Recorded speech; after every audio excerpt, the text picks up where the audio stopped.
ਸਨਮਾਨਯੋਗ ਗੁਰੂ ਰੂਪ ਸਾਧ ਸੰਗਤ ਜੀਓ, ਫਤਿਹ ਪ੍ਰਵਾਨ ਕਰਨੀ। ਵਾਹਿਗੁਰੂ ਜੀ ਕਾ ਖਾਲਸਾ, ਵਾਹਿਗੁਰੂ ਜੀ ਕੀ ਫਤਿਹ। ਸੱਚਖੰਡ ਵਸੇ ਨਿਰੰਕਾਰ,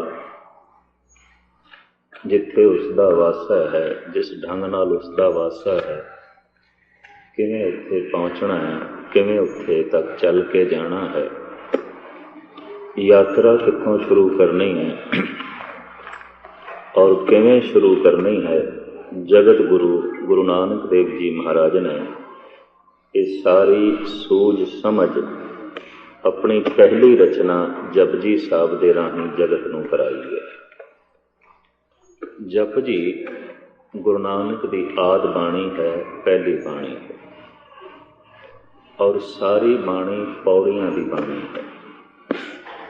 ਤੇ ਪੌੜੀਆਂ ਕਰੀਬਨ ਚੜ੍ਹਨ ਵਾਸਤੇ ਹੀ ਬਣਾਈਆਂ ਜਾਂਦੀਆਂ, ਜ਼ੀਨਾ ਚੜ੍ਹਨ ਵਾਸਤੇ ਬਣਾਇਆ ਜਾਂਦਾ। ਮਨੁੱਖ ਦੀ ਸੁਰਤ ਸਹਿਜੇ ਸਹਿਜੇ ਉੱਪਰ ਚੜ੍ਹ ਸਕੇ, ਗੁਰੂ ਨਾਨਕ ਨੇ ਆਪਣੀ ਮਹਾਨ ਬਖਸ਼ਿਸ਼ ਭਰੀ ਇਹ ਬਾਣੀ ਸਾਡੇ ਸਾਹਮਣੇ ਰੱਖੀ ਹੈ। ਸਾਹਿਬ ਕਹਿੰਦੇ ਸੱਚ ਤੱਕ ਪਹੁੰਚਣ ਵਾਸਤੇ ਸਭ ਤੋਂ ਪਹਿਲੀ ਗੱਲ ਜਿਹੜੀ ਮਨੁੱਖ ਨੇ ਅਪਣਾਉਣੀ ਹੈ ਉਹ ਹੈ ਧਰਮ ਖੰਡ। ਧਰਮ ਦਾ ਮਤਲਬ ਹੈ ਜ਼ਿੰਦਗੀ ਨੂੰ ਕੋਈ ਮਰਿਆਦਾ ਦੇਣੀ, ਕੋਈ ਅਸੂਲ ਦੇਣਾ। ਔਰ ਕਿਹੜੀ ਮਰਿਆਦਾ ਦੇਣੀ ਹੈ? ਸਾਹਿਬ ਕਹਿੰਦੇ ਨੇ ਉਹ ਮਰਿਆਦਾ ਨਾਲ ਲਿਖੀ ਹੋਈ ਹੈ। ਕਿਸੇ ਥਾਂ ਵੀ ਖਾਣ ਪੀਣ ਦੀ ਅੱਤ ਕਰ ਦਈਏ, ਬੋਲਣ ਦੀ ਅੱਤ ਕਰ ਦਈਏ, ਸੋਚਣ ਦੀ ਅੱਤ ਕਰ ਦਈਏ, ਜ਼ਿੰਦਗੀ ਡਾਵਾਂਡੋਲ ਹੋ ਜਾਂਦੀ ਹੈ। ਜ਼ਿੰਦਗੀ ਦੇ ਵਿੱਚ ਇੱਕ ਸੰਤੁਲਨ ਚਾਹੀਦਾ, ਇੱਕ ਤਵਾਜ਼ਨ ਚਾਹੀਦਾ। ਉਸੇ ਤਵਾਜ਼ਨ ਨੂੰ ਸਾਹਿਬ ਕਹਿੰਦੇ ਧਰਮ ਖੰਡ। ਜੈਸੇ ਸਭ ਕੁਝ ਰਾਤਾਂ ਰੁੱਤਾਂ ਇੱਥੇ ਤਵਾਰ ਇੱਕ ਮਰਿਆਦਾ ਦੇ ਚੱਲ ਰਹੇ ਨੇ, ਇਹ ਮਨੁੱਖ ਤੋਂ ਵੀ ਮਰਿਆਦਾ ਦੇ ਚੱਲ। ਜ਼ਿੰਦਗੀ ਨੂੰ ਮਰਿਆਦਾ ਦੇ ਕੇ ਜਿਹੜਾ ਬੰਦਾ ਜਾਪ ਆਰੰਭ ਕਰ ਦਿੰਦਾ ਹੈ, ਵਾਹਿਗੁਰੂ ਵਾਹਿਗੁਰੂ ਦਾ ਜਾਪ, ਤੇ ਉਹਦੇ 'ਚ ਧਿਆਨ ਜੋੜਨ ਦੀ ਕੋਸ਼ਿਸ਼ ਕਰਦਾ ਹੈ। ਇੱਕਦਮ ਤੇ ਧਿਆਨ ਜੁੜਨਾ ਨਹੀਂ। ਜੈਸੇ ਜੈਸੇ ਧਿਆਨ ਸ਼ਬਦ ਦੇ ਨੇੜੇ ਆਵੇਗਾ, ਨਵੇਂ ਤੋਂ ਨਵੇਂ ਅਨੁਭਵ ਮਨੁੱਖ ਦੇ ਅੰਦਰ ਪੈਦਾ ਹੋਣਗੇ। ਉਸੇ ਨੂੰ ਹੀ ਪੜਾਅ ਆਖਿਆ, ਧਰਮ ਖੰਡ, ਗਿਆਨ ਖੰਡ, ਸਰਮ ਖੰਡ, ਕਰਮ ਖੰਡ ਤੇ ਸੱਚ ਖੰਡ। ਪੜਾਅ ਕੀ ਨੇ? ਜੈਸੇ ਜੈਸੇ ਸੁਰਤ ਸ਼ਬਦ ਦੇ ਨੇੜੇ ਜਾਂਦੀ ਹੈ। ਅੱਜ ਤੁਸੀਂ ਵਾਹਿਗੁਰੂ ਵਾਹਿਗੁਰੂ ਜਪਿਆ, ਇੱਕਦਮ ਇਹ ਸੁਰਤ ਸ਼ਬਦ ਦੇ 'ਚ ਲੀਨ ਨਹੀਂ ਆਉਣ ਲੱਗੀ। ਜੈਸੇ ਜੈਸੇ ਨੇੜੇ ਜਾਏਗੀ, ਨਵੇਂ ਤੋਂ ਨਵੇਂ ਅਨੁਭਵ ਅੰਦਰ ਪੈਦਾ ਹੋਣਗੇ। ਕੁਝ ਰਸ ਵੀ ਪੈਦਾ ਹੋਵੇਗਾ, ਕੁਝ ਹੋਰ ਗੈਬੀ ਗੱਲਾਂ ਵੀ ਮਨੁੱਖ ਦੇ ਅੰਦਰ ਪ੍ਰਗਟ ਹੋਣਗੀਆਂ। ਪਰ ਇਹ ਚੱਲਣ ਨਾਲ ਹੈ, ਜਿਹੜਾ ਚੱਲੇਗਾ। ਔਰ ਕਰਮ ਖੰਡ, ਸਰਮ ਖੰਡ ਤੇ ਗਿਆਨ ਖੰਡ, ਇਹ ਵੀ ਇੱਕ ਅਨੁਭਵ ਹੈ। ਇਹ ਗੱਲ ਵੱਖਰੀ ਹੈ ਕਿ ਕੋਈ ਬਹੁਤ ਤੀਬਰ ਮਿਹਨਤ ਕਰੇ ਤੇ ਗੱਲ ਛੇਤੀ ਵੀ ਬਣ ਸਕਦੀ ਹੈ। ਬਾਬੇ ਫਰੀਦ ਨੇ ਤੇ ਇੱਥੇ ਤੱਕ ਕਹਿ ਦਿੱਤਾ ਹੈ, ਆਜ ਮਿਲਾਵਾ ਸ਼ੇਖ ਫਰੀਦ, ਟਾਕਮ ਪੂੰਝਣੀਆਂ ਮਨੋ ਮਚਿੰਦਣੀਆਂ। ਜੇ ਮਨ ਨੂੰ ਮਛਰਾਣ ਵਾਲੀਆਂ ਵਾਸ਼ਨਾਵਾਂ ਨੂੰ ਤੂੰ ਟਾਕ ਰੋਕ ਦੇਵੇਂ ਤਾਂ ਅੱਜ ਹੀ ਮਿਲਾਪ ਹੈ, ਹੁਣੇ ਹੀ ਮਿਲਾਪ ਹੈ। ਕੱਲ੍ਹ ਤੇ ਗੱਲ ਕਿਉਂ ਛੱਡਦਾ? ਅੱਜ ਹੀ ਰੱਬ ਦਾ ਮਿਲਾਪ। ਜਿਵੇਂ ਪਾਣੀ ਜਿਸ ਵਕਤ ਬੰਦਾ ਪੀਂਦਾ, ਪਿਆਸ ਉਸੇ ਵਕਤ ਬੁਝਦੀ ਹੈ। ਭੋਜਨ ਜਿਸ ਵਕਤ ਖਾਂਦਾ ਹੈ, ਭੁੱਖ ਉਦੋਂ ਹੀ ਮਿਟਦੀ ਹੈ। ਨਾਮ ਜਿਸ ਵਕਤ ਜਪਦਾ ਹੈ, ਫਰੀਦ ਕਹਿੰਦੇ ਪਰਮਾਤਮਾ ਦੀ ਪ੍ਰਾਪਤੀ ਉਸੇ ਵਕਤ ਹੋ ਜਾਂਦੀ ਹੈ। ਉਸੇ ਵਕਤ ਆਜ ਮਿਲਾਵਾ, ਕੱਲ੍ਹ ਪਰਸੋਂ ਤੇ ਗੱਲ ਨਹੀਂ, ਪਿਛਲੇ ਜਨਮ ਤੇ ਗੱਲ ਨਹੀਂ, ਅੱਜ ਹੁਣ। ਬਾਬੇ ਫਰੀਦ ਦੀ ਬਾਣੀ ਦੇ ਵਿੱਚੋਂ ਉਹਨਾਂ ਦੀ ਇਹ ਪੰਕਤੀ ਬੜੀ ਕੀਮਤੀ ਪੰਕਤੀ, ਆਜ ਮਿਲਾਵਾ ਸ਼ੇਖ ਫਰੀਦ, ਟਾਕਮ ਕੂੰਜੜੀਆਂ। ਜੇ ਤੂੰ ਮਨ ਨੂੰ ਮਛਰਾਣ ਵਾਲੀਆਂ ਕੂੰਜਾਂ ਨੂੰ, ਵਾਸ਼ਨਾਵਾਂ ਨੂੰ ਰੋਕ ਸਕੇ, ਟਾਕ ਸਕੇ, ਤਾਂ ਅੱਜ ਹੀ ਮਿਲਾਪ ਹੈ, ਹੁਣੇ ਹੀ ਮਿਲਾਪ ਹੈ, ਹੁਣੇ ਹੀ ਰਸ ਮਾਨ ਲੈ। ਕੱਲ੍ਹ ਤੇ ਕਿਉਂ ਛੱਡਦਾ? ਪਰਸੋਂ ਤੇ ਕਿਉਂ ਛੱਡਦਾ? ਦਰਅਸਲ ਮਨੁੱਖ ਧਰਮ ਦੇ ਮਾਰਗ ਤੇ ਆਲਸੀ ਹੈ, ਤੇ ਧਰਮ ਦੇ ਮਾਰਗ ਤੇ ਸਭ ਤੋਂ ਵੱਡੀ ਜਿਹੜੀ ਕਠਿਨਾਈ ਹੈ ਉਹ ਚੜ੍ਹਨਾ ਹੈ। ਲਫ਼ਜ਼ ਮੈਂ ਫਿਰ ਦੁਹਰਾ ਦਿਆਂ, ਜ਼ਮੀਨੀ ਰਸਤਾ ਨਹੀਂ, ਪਹਾੜੀ ਰਸਤਾ। ਤੋ ਪਹਾੜੀ ਰਸਤਾ ਹੋਣ ਕਰਕੇ ਮਨੁੱਖ ਥੱਕਦਾ ਹੈ, ਥੱਕਣ ਕਰਕੇ ਰੁਕਦਾ ਹੈ, ਤੇ ਕਈ ਦਫਾ ਐਸਾ ਰੁਕਦਾ ਫਿਰ ਚੱਲਣਾ ਹੀ ਭੁੱਲ ਜਾਂਦਾ। ਬੜੇ ਬੜੇ ਗੁਰਮੁਖ ਗੁਰਸਿੱਖ ਮੁੜ ਗਏ, ਚੰਗੇ ਚੰਗੇ ਨਿਤਨੇਮੀਆਂ ਨੇ ਨਿਤਨੇਮ ਛੱਡ ਦਿੱਤਾ, ਚੰਗੇ ਚੰਗੇ ਸਰੋਤਿਆਂ ਨੇ ਸੁਣਨਾ ਛੱਡ ਦਿੱਤਾ। ਮੈਂ ਐਸਾ ਦੇਖਿਆ, ਪਰ ਕਈ ਅਗਾਂਹ ਵੀ ਵੱਧ ਗਏ। ਰਸਤਾ ਪਹਾੜੀ ਹੈ, ਹਰ ਇੱਕ ਦੀ ਹਿੰਮਤ ਨਹੀਂ ਪੈਂਦੀ। ਜ਼ਿੰਦਗੀ ਨੂੰ ਵਿਧਾਨ ਦੇ ਕੇ ਜਿਹੜਾ ਮਨੁੱਖ ਨਾਮ ਜਪਣਾ ਸ਼ੁਰੂ ਕਰ ਦਿੰਦਾ ਹੈ, ਫਰੀਦ ਦੇ ਕਹਿੰਦੇ ਨੇ ਕੋਈ ਬਹੁਤ ਦਿਨ ਨਹੀਂ ਲੱਗਣਗੇ, ਅੱਜ ਹੀ ਹੁਣੇ ਹੀ। ਆਜ ਮਿਲਾਵਾ ਸ਼ੇਖ ਫਰੀਦ ਤਾਕਮ ਕੂੰਜਣੀਆਂ ਮਨੋ ਮਚਿੰਦਣੀਆਂ। ਐਸਾ ਤੇ ਹੋ ਸਕਦਾ ਬੂਟਾ ਤੂੰ ਕੋਈ ਅੱਜ ਲਾਵੇਂ ਤੇ ਫਲ ਤੈਨੂੰ 2-4 ਸਾਲ ਬਾਅਦ ਮਿਲਣ, ਔਰ ਉਡੀਕਣਾ ਪੈਂਦਾ। 4 ਸਾਲ 5 ਸਾਲ ਬਾਅਦ ਦਰਖਤ ਨੂੰ ਫਲ ਲੱਗਣਗੇ। ਕੋਈ ਫਸਲ ਬੀਜੀ ਹੈ, 2-4 ਮਹੀਨੇ ਉਡੀਕਣਾ ਪਏਗਾ ਫਲ ਨੂੰ। ਫਰੀਦ ਕਹਿੰਦੇ ਅੱਜ ਹੀ ਗੱਲ ਬਣ ਸਕਦੀ, ਅੱਜ ਤੋਂ ਜਦ ਅੱਜ ਹੀ ਬਣੇਗੀ। ਔਰ ਫਿਰ ਮੈਂ ਅਰਜ਼ ਕਰਾਂ, ਇਹਨੂੰ ਕਿਧਰੇ ਕਵਿਤਾ ਸ਼ਾਇਰਾਨਾ ਤਖਯਲ ਨਾ ਸਮਝ ਲੈਣਾ, ਇਹ ਕਵੀ ਦੀ ਕਲਪਨਾ ਨਹੀਂ। ਜੋ ਸੋਚ ਕੇ ਗੱਲ ਆਖੀ ਜਾਏ, ਸਿਰਫ ਸੋਚ ਕੇ, ਉਹ ਤੇ ਕਲਪਨਾ ਹੋ ਸਕਦੀ ਹੈ, ਪਰ ਜਿਹੜੀ ਗੱਲ ਆਤਮਾ ਦੇ ਗਹਿਰੇ ਤਲ ਤੋਂ ਨਿਕਲਦੀ ਉਹ ਕਲਪਨਾ ਨਹੀਂ ਹੁੰਦੀ, ਉਹ ਤਖਯਲ ਨਹੀਂ ਹੁੰਦਾ, ਉਹ ਸੱਚਾਈ ਹੁੰਦੀ ਹੈ। ਮਹਾਂਪੁਰਸ਼ ਜੋ ਕੁਝ ਕਹਿੰਦੇ ਨੇ ਉਹ ਸੋਚ ਕੇ ਨਹੀਂ ਕਹਿੰਦੇ। ਇਤਨੀ ਮੈਂ ਅਰਜ਼ ਕਰਦੇ ਹਾਂ, ਮੈਂ ਤੁਹਾਨੂੰ ਕਥਾ ਸੁਣਾਵਾਂ, ਮੇਰੇ ਕੋਲ ਵਸੀਲੇ ਨੇ, ਮੈਂ ਪੜ੍ਹ ਕੇ ਸੁਣਾਵਾਂਗਾ, ਸੋਚ ਕੇ ਸੁਣਾਵਾਂਗਾ। ਹੋਰ ਤੇ ਮੇਰੇ ਕੋਲ ਵਸੀਲਾ ਕੋਈ ਨਹੀਂ, ਜਾਂ ਸੁਣ ਕੇ ਸੁਣਾਵਾਂਗਾ। ਮਨੁੱਖ ਕੋਲ ਜਿਤਨੀ ਜਾਣਕਾਰੀ ਹੈ, ਜਾਂ ਉਹ ਸੁਣਦਾ ਹੈ, ਜਾਂ ਉਹ ਪੜ੍ਹਦਾ ਹੈ, ਜਾਂ ਉਹ ਸੋਚਦਾ ਹੈ, ਸੰਗ ਵਿਚਾਰ ਕਰਦਾ ਹੈ। ਇਸ ਤੋਂ ਬਿਨਾਂ ਹੋਰ ਕੋਈ ਤਰੀਕਾ ਹੀ ਨਹੀਂ ਗੱਲ ਕਰਨ ਦਾ। ਸਤਿਗੁਰੂ ਦੀ ਬਾਣੀ ਕਹਿੰਦੀ ਜਿਹੜੇ ਭਗਤ ਨੇ, ਜਿਹੜੇ ਸੰਤ ਨੇ, ਜਿਹੜੇ ਪਰਮ ਪੁਰਖ ਨੇ, ਉਹ ਪੜ੍ਹ ਕੇ ਗੱਲ ਨਹੀਂ ਕਹਿੰਦੇ, ਸੁਣ ਕੇ ਵੀ ਨਹੀਂ ਕਹਿੰਦੇ, ਸੋਚ ਕੇ ਵੀ ਨਹੀਂ ਕਹਿੰਦੇ। ਫਿਰ ਕਿਸ ਤਰ੍ਹਾਂ ਕਹਿੰਦੇ ਨੇ? ਮਹਾਰਾਜ ਕਹਿੰਦੇ ਨੇ, ਸੰਤਨ ਕੀ ਸੁਨ ਸਾਚੀ ਸਾਖੀ, ਸੋ ਬੋਲੇ ਜੋ ਪੇਖੈ ਆਖੀ। ਜੋ ਵੇਖਿਆ ਤੇ ਕਹਿ ਦਿੰਦਾ, ਸਿਰਫ ਸੁਣਨ ਨਾਲ ਉਹ ਨਹੀਂ ਕਹਿੰਦੇ। ਅਸੀਂ ਤੁਸੀਂ ਸਟੇਜ ਤੋਂ ਜੋ ਕੁਝ ਵੀ ਬੋਲਾਂਗੇ, ਕੁਝ ਪੜ੍ਹਿਆ ਤੇ ਸੁਣਾ ਦਿੱਤਾ, ਕੁਝ ਸੁਣਿਆ ਤੇ ਦੂਜੇ ਨੂੰ ਕਹਿ ਦਿੱਤਾ, ਕੁਝ ਸੋਚਿਆ ਤੇ ਆਪਣੇ ਵਿਚਾਰ ਦੂਜੇ ਦੀ ਝੋਲੀ 'ਚ ਪਾ ਦਿੱਤੇ ਨੇ। ਪਰ ਕਹਿੰਦੇ ਨੇ ਭਗਤ ਐਸਾ ਨਹੀਂ ਕਰਦਾ। ਜੋ ਵੇਖਿਆ, ਜੋ ਰਸ ਮਾਣਿਆ, ਫਿਰ ਕਿਹਾ। ਇਸ ਵਾਸਤੇ ਆਮ ਕਥਾ ਕਹਾਣੀਆਂ 'ਚ ਤੇ ਭਗਤਾਂ ਦੀ ਕਥਾ ਕਹਾਣੀਆਂ 'ਚ ਬਹੁਤ ਅੰਤਰ ਹੈ। ਕਿਹੜਾ ਐਸਾ ਗੁਰਦੁਆਰਾ ਹੈ ਜਿੱਥੇ ਕਥਾ ਨਹੀਂ ਹੁੰਦੀ? ਬਥੇਰੀ ਥਾਵਾਂ ਤੇ ਹੁੰਦੀ, ਗੱਲ ਨਹੀਂ ਬਣਦੀ।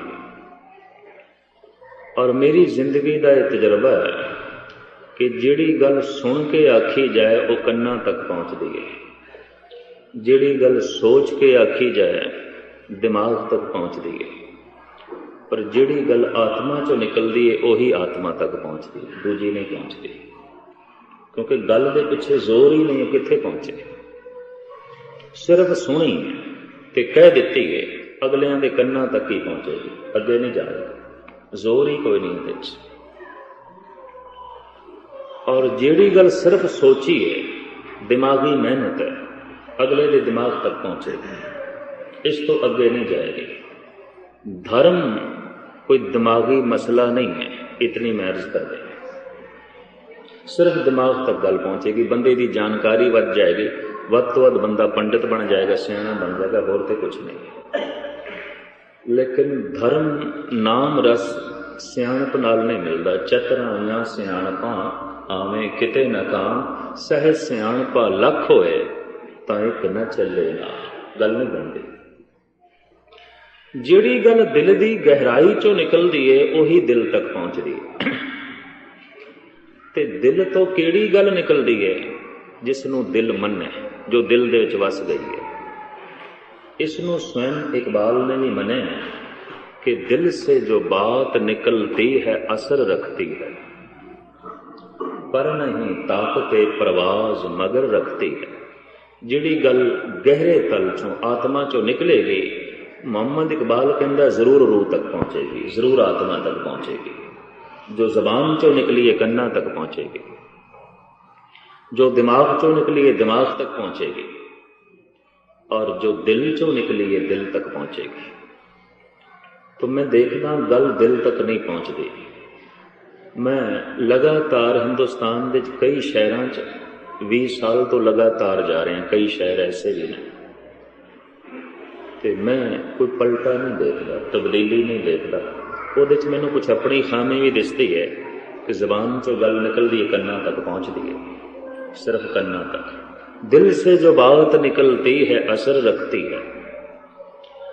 और साहिबां दी ये बाणी का फैसला कि जो संत जन ने संतन की सुन साची साखी, सो बोले जो पेखें आखी। जो वेख्या रब नूं वैसा बयान पे करते हैं, वैसा वो कहते हैं, वेख के कहते हैं। मैं पेखे होरी ऊंचा मोहन सब ते ऊंचा। हुण जिस उच्चे मोहन नूं वेख्या गुरु अर्जन देव जी ने, ओदी वो गल पे करते हैं, वेख के कहते हैं। वो गल बड़ी गहरे तल चो निकलेगी, दिल चो निकलेगी। पर जिसनों हुण सिर्फ पढ़िया, सिर्फ सुनिया, वो गल दिल चो नहीं निकल सकती। लख भी कोशिश करिए दिल चो नहीं निकलेगी, क्योंकि वेख्या ही नहीं, उन्होंने समझिया ही नहीं, जानिया ही नहीं, उहदा रस ही नहीं माणिया, पढ़िया सुनिया। तो इस तरीके दियां धुआंधार तकरीरां समुचे जगत दे चल रही हैं।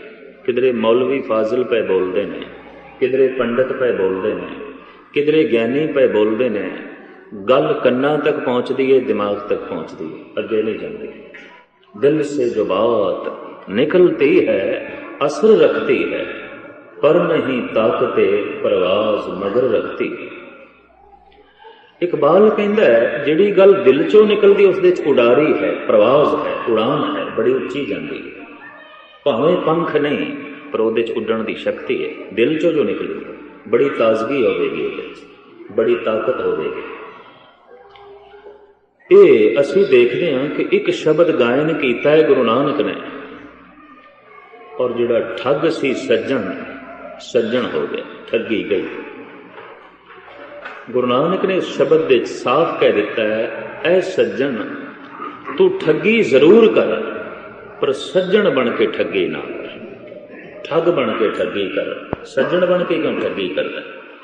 जब तू सज्जन बन के ठगी करता है, बहुते तेरे काबू च आ जाते हैं, तू बहुतियां नूं पकड़ लेना। ठग बन के ठगी कर, कोई हर्ज नहीं, सज्जन बन के ठगी ना कर। शब्द चोट कर गया, दिल तक पहुंच गई गल सज्जन दे। हजारों को उसने मौलवी फाजिल ते पंडितां को गल सुनी सी, आप भी पंडित सी, आप भी धर्म का बहुत अच्छा वक्ता सी, पर अज कोई ऐसे बचन कन्ना दे च पए जो दिल चो निकले से, दिल तक पहुंच गए। कई कतल किए इसने, कई डाके मारे, कदमां दे उत्ते सिर पिया रखदा है सज्जन। कहंदा बाबा भुल्लां हो गई, बहुत गलतियां होईयां। गल उही गुरु नानक ने कही जो आम लोकी कहंदे सन, पर जो आम लोकी कहंदे सन वो जबान चो निकलती सी, दिमाग चो निकलती सी। अज किसी ऐसे पुरुष ने गल आखी जो दिल चो निकली सी, तो सज्जन बदल गए। वो राक्षस जो आदमखोर बन गया सी, बंदियां दा मांस खांदा सी, कौड़ा राक्षस, मनुख दा मांस खाण दी आदत पै चुकी सी, अगोरी साधु। बाबे दे चंद बचन सुने, जिंदगी बदल गई, जीवन बदल गया। दिल से जो बात निकलती है असर रखती है। तो खैर दिल तो वही गल निकलेगी जो दिल दे च वसी है, ते दिल दे च वही गल वसदी है जिन्हों दिल पकड़दा है, जिन्हों दिल मनदा है। जिन्हों मन्ने ना किस तरह वसेगी। इस वास्ते मेरी जिंदगी का यह अनुभव है कि जिहड़ी गल जबान चो निकलेगी वो मनुख की आत्मा नूं बदल तब्दील नहीं कर सकती, कतई नहीं करेगी, वो कन्ना तक पहुंचेगी। और जिहड़ी गल दिमाग चों निकलेगी, दिमाग जिहड़ी सोचे सिर्फ खुद विचारे सोचे, वो अगले के दिमाग तक पहुंचेगी। पर जिहड़ी गल दिल चों निकलती है वो दिल तक पहुंचती है। ते दिल तो निकली हुई गल कदी पुरानी नहीं होती। ये भी मैं अर्ज कर देना, कवितावां पुरानियां हो जांदियां ने। किसी एक कवि की कविता एक दफा सुनो तो ये जो थानू दोबारा सुनाण लगे तो इतनी लगन नाल तुसी नहीं सुन सकोगे। तो जे किधरे तिबारा सुनाण लगे तो हो सकता तुसी उठ के भी चले जाओ। पर बाबे की बाणी पुरानी नहीं होती, ये दिल चों निकली हुई गल है, आत्मा के गहरे तल चों निकली हुई गल है। रब नहीं पुराना होंदा, आत्मा कतई नहीं पुरानी होंदी, ते आत्मा के तल चों निकले हुए गीत कदी पुराने नहीं होंदे। सच पुराना ना थिए नाम न मैला हो, साहिब मेरा नीत नवा सदा सदा दाता। वो नित नवा है, हमेशा नवा। तो मैं अर्ज कर रहा सी उसकी प्राप्ति अज हो सकती है, हुणे ही हो सकती है जे मन नूं मछराण वालियां वासनावां नूं रोक देगे। आज मिलावा शेख फरीद काकम कूंजणियां मनो मचिंदणियां। पंज खंडां दी मैं थोड़े सामने विचार रख रहा। किधरे ऐसा ना समझ लेना अगले जन्म में किधरे गल बनेगी और अगले जन्म में बनेगी। तो इस तरह निराशावादी नहीं बनना, आशावादी। और इस तरह दियां उधार गल्लां आखियां भी बहुत जानियां ने भी अज करो तो अगले जन्म में फल मिलेगा। ये जिंदगी रोंदियां पिटदियां लंघ जाए तो अगले जन्म में फल मिले, इस तरह की बंदगी नूं करना भी की है। मूहे हुए जो मुक्त देओगे मुक्त न जाने कोयला। मर के जिहड़ी तू मुक्ति देनी है वो किसने वेखी है। ये जिंदगी रोंदियां लंघ जाए। और जो जीवन मुक्त नहीं होया, जिसनों इस जीवन दे च रस नहीं मिलिया, मर के कोई नहीं मुक्त होने लगा। इतनी मैं अर्ज कर रहा, भटकेगा और धक्के खाएगा। ये जीवन मुकम्मल नहीं होया, ये जीवन पूरा नहीं होया, मर के कोई पूरा नहीं होता। ये गल वखरी है कि मुर्दे नूं असीं कह देने पूरा हो गया, कतई नहीं पूरा होता। जीवदियां जी पूरा होना पड़ेगा। तो जीवदियां जी मनुख पूरा हो सके, यात्रा कित्थों आरंभ करिए, किवें आरंभ करिए। तो सतगुरु नानक देव जी महाराज दी, गुरु ग्रंथ साहब जी महाराज दी पहली बाणी है जप। ये इशारा कर रही है जप करके तू पहुंच सकता सचखंड तक। जप ते जाप गुरु घर दे बच यही प्रधान है। जप ते जाप एक कोई गल है, किसी एक शब्द नूं बार बार रटना। एक शब्द का बार बार रटन कर सकीए, बहुत सारे शब्दों तो प्रेरणा लेनी है, समर्था लेनी है, ताकत लेनी है। असीं इस वास्ते पंज बाणियां का पाठ करते हैं ताकि एक शब्द का जाप कर सकीए। असीं इस वास्ते सुखमनी साहब पढ़ते हैं कि एक अखर का जाप कर सकीए। असीं इस वास्ते लंबे चौड़े कीर्तन सुनते हैं कि एक अखर का जाप कर सकीए। असीं इस वास्ते कथा सुनते हैं कि एक अखर का जाप कर सकीए। ते जे एक अखर का जाप नहीं कर सकते तो समझ लो सिर्फ रस्ते दीयां गल्लां ही सुनते पे, रस्ते ते चले नहीं। वो मनुख रस्ते ते चल पिया जिसने जाप आरंभ कर दिता, और रस्ते ते चल पिया। ते जे हुण चल पिया तो फिर पड़ाव रस्ते च आउणगे। ये पड़ाव एक दिन विच भी आ सकते हैं, और एक महीना भी लग सकता है, एक साल भी लग सकता है, क्षमा करनी एक जन्म भी लग सकता है, कई जन्म भी लग सकता है। पर अज भी गल बन सकती। आज मिलावा शेख फरीद टाकम कूंजणियां मनो मचिंदणियां। क्योंकि सुभाविक गल चल पई, इस वास्ते थोड़ा जिहा मैं स्पष्ट कर दें। भाई साहब भाई गुरदास जी की एक पौड़ी है, आप कहते ने 12 बरस गरबास विच जमदे ही सुख लई उदासी। हिंदुस्तान विच गालबन द्वापर युग दे एक ऋषि होया जिन्होंने लोकी सुखदेव करके जानते हैं। ऋषि व्यास का लड़का सी, बड़ा उग्गा ऋषि होया और बड़ी लंबी चौड़ी इसने साधना की ते बहुत लंबियां चौड़ियां इसदियां कथावां ने। कथावां दे एक विशेष रूप भाई साहब भाई गुरदास जी ने साडे सामने रखे। 12 बरस गरबास विच जमदे ही सुख लई उदासी। बई ये जड़ा सुखदेव है, ये माता दे गर्भ विच 12 साल तक रहा। ਹੁਣ ਇਹ ਗੈਰ ਕੁਦਰਤੀ ਗੱਲ ਹੈ, ਨੇਚਰ ਤੇ ਪੂਰੀ ਨਹੀਂ ਉਤਰਦੀ, ਮਨ ਨਹੀਂ ਮੰਨੇਗਾ। ਬਈ ਗਰਭ ਕਾਲ ਦਾ ਜਿਹੜਾ ਸਮਾਂ ਹੈ ਕਾਦਰ ਕਰੀਮ ਨੇ ਫਿਕਸ ਕੀਤਾ ਹੋਇਆ, ਨਿਰਧਾਰਿਤ ਕੀਤਾ ਹੋਇਆ। 22 ਦਿਨਾਂ ਤੋਂ ਬਾਅਦ ਅੰਡਿਆਂ ਦੇ ਚੋਂ ਮੁਰਗੀ ਦੇ ਬੱਚੇ ਨਿਕਲ ਆਉਂਦੇ ਨੇ। ਗਾਲਬਨ ਕੋਈ 1.5 ਪੌਣੇ 2 ਮਹੀਨੇ ਤੋਂ ਬਾਅਦ ਸਪਨੀ ਦੇ ਜਿਹੜੇ ਬੱਚੇ ਨੇ ਅੰਡਿਆਂ ਦੇ ਚੋਂ ਬੱਚੇ ਨਿਕਲ ਆਉਂਦੇ ਨੇ। ਕੁਝ ਚੌਪਾਏ ਜਾਨਵਰ ਨੇ ਜਿਨ੍ਹਾਂ ਦਾ ਗਰਭ ਕਾਲ ਦਾ ਸਮਾਂ 6 ਮਹੀਨੇ ਹੈ, 4 ਮਹੀਨੇ, ਗਊ ਦਾ ਸਮਾਂ 9 ਮਹੀਨੇ, 10 ਮਹੀਨੇ। ਮਨੁੱਖੀ ਗਰਭ ਕਾਲ ਦਾ ਸਮਾਂ ਵੀ 10 ਮਾਸ। 10 ਮਾਸ ਕਰਕੇ ਗੁਰਬਾਣੀ ਥਾਂ ਥਾਂ ਤੇ ਆ ਰਹੀ। ਬਈ 10 ਮਹੀਨਿਆਂ 'ਚ ਮਨੁੱਖੀ ਬੱਚੇ ਦਾ ਜਨਮ ਹੋ ਜਾਂਦਾ। ਤੇ ਹੁਣ ਕੋਈ ਆਮ ਰਿਸ਼ੀ ਮੁਨੀ ਗੱਲ ਲਿਖੇ ਉਹ ਗੱਲ ਵੱਖਰੀ, ਪਰ ਭਾਈ ਸਾਹਿਬ ਲਿਖਦੇ ਨੇ 12 ਬਰਸ ਗਰਭਾਸ ਵਿੱਚ। ਬਈ ਇਹ 12 ਸਾਲ ਤੱਕ ਗਰਭ ਵਿੱਚ ਰਿਹਾ, ਮਾਤਾ ਦੇ ਉਦਰ ਵਿੱਚ 12 ਸਾਲ ਤੱਕ। ਦਿਲ ਦਿਮਾਗ ਨੂੰ ਬੜਾ ਜ਼ੋਰ ਲਾ ਕੇ ਇਸ ਪੰਕਤੀ ਦੇ ਕੋਈ ਅਰਥ ਕਰਨੇ ਪੈਣੇ ਜਾਂ ਲੱਭਣੇ ਪੈਣੇ। 12 ਸਾਲ। ਫਿਰ ਭਾਈ ਸਾਹਿਬ ਦੂਸਰੀ ਗੱਲ ਕਰਦੇ ਨੇ, ਜੰਮਦੇ ਹੀ ਸੁਖ ਲਈ ਉਦਾਸੀ। ਇਧਰੋਂ ਇਸ ਦਾ ਜਨਮ ਹੋਇਆ, ਇਧਰੋਂ ਉਦਾਸੀ ਹੋ ਗਿਆ, ਉਪਰਾਮ ਹੋ ਗਿਆ। ਕਹਿਣ ਲੱਗਾ ਮੈਂ ਸੰਸਾਰ ਵਿੱਚ ਰਹਿਣਾ ਹੀ ਨਹੀਂ, ਕੋਈ ਸੰਸਾਰ ਦੀ ਰੌ ਰੀਤੀ ਦੇ ਮੁਤਾਬਕ ਚੱਲਣਾ ਹੀ ਨਹੀਂ। ਮੈਂ ਦੇਖ ਲਿਆ ਸੰਸਾਰ ਨੂੰ, ਮੈਂ ਦੇਖ ਲਿਆ ਜਗਤ ਨੂੰ। ਉਦਾਸੀ ਹੋ ਗਿਆ, ਉਪਰਾਮ ਹੋ ਗਿਆ। ਹੁਣ ਜੰਮਦਾ ਬੱਚਾ ਕਿਸ ਤਰ੍ਹਾਂ ਉਦਾਸੀ ਹੋ ਸਕਦਾ ਹੈ, ਔਰ ਕਿਸ ਤਰ੍ਹਾਂ ਉਹ ਘਰ ਛੱਡ ਕੇ ਜੰਗਲਾਂ ਦਾ ਵਾਸੀ ਹੋ ਸਕਦਾ ਹੈ। ਤੇ ਫਿਰ 12 ਸਾਲ ਤੱਕ ਗਰਭਾਸ ਵਿੱਚ, 12 ਬਰਸ ਗਰਭਾਸ ਵਿੱਚ ਜੰਮਦੇ ਹੀ ਸੁਖ ਲਈ ਉਦਾਸੀ। ਦਰਅਸਲ ਪੁਰਾਣਾਂ ਵਿੱਚ ਇਹ ਜਿਹੜੀ ਕਥਾ ਹੈ, ਇਸ ਨੂੰ ਭਾਈ ਸਾਹਿਬ ਜੀ ਨੇ ਆਪਣੇ ਢੰਗ ਨਾਲ ਵਰਣਨ ਕੀਤਾ ਹੈ। ਇਹ ਜੋ ਸਤਸੰਗ ਹੈ ਇਹ ਮਾਂ ਹੈ, ਗੁਰੂ ਪਿਤਾ ਹੈ। ਤੁਸੀਂ ਬੈਠੇ ਹੋ, ਇਹ ਗਰਭ ਹੈ।